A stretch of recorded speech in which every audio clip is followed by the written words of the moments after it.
Our DPF 6000XRP. First of all, the adhesive has an air egress system in it. So we have channels here to allow the air to escape.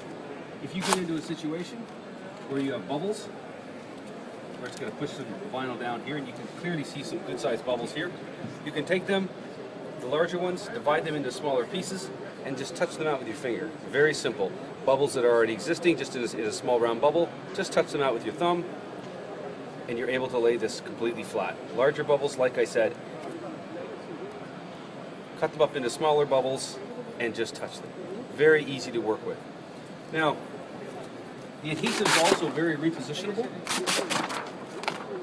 If you're working with the film and something like this happens, of course this isn't going to happen in your average day at the shop, but if it did and you have adhesive touching itself, and you can see that I'm making very solid contact with the adhesive to itself, just pop it back up, gently pull down on the vinyl, make sure that the entire piece all the way across lets go. I'm just going to flip this over to show you.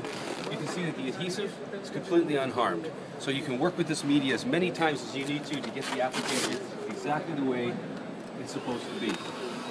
Now you can see in the light here some of the creases that are in the vinyl. I can push those out with a squeegee, but it's just as easy to gently touch the vinyl with a little bit of heat and they're going to go away.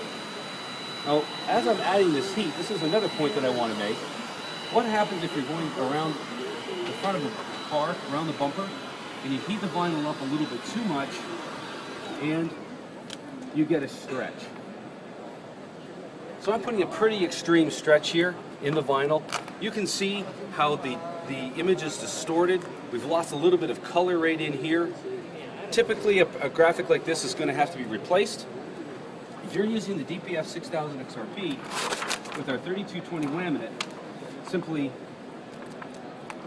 pull all of the vinyl apart so no adhesive is touching itself first. So you want to spread the vinyl apart, and then we're just going to take the heat gun just like this, touch it gently with heat, and we're going to bring all of that right back exactly the way it was when the vinyl came off the roll.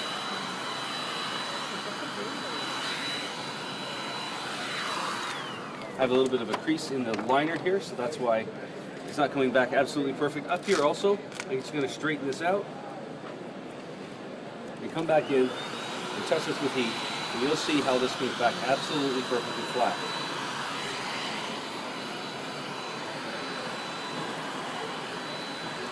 So we've been able to take the same piece, put bubbles in it, put creases and wrinkles in it, put a sizable stretch in the vinyl, all with the same piece, within a few seconds of each other. And what do we have now? A perfectly flat piece of vinyl that is ready to be applied. If you come in close, you'll be able to look at the structure of the honeycomb.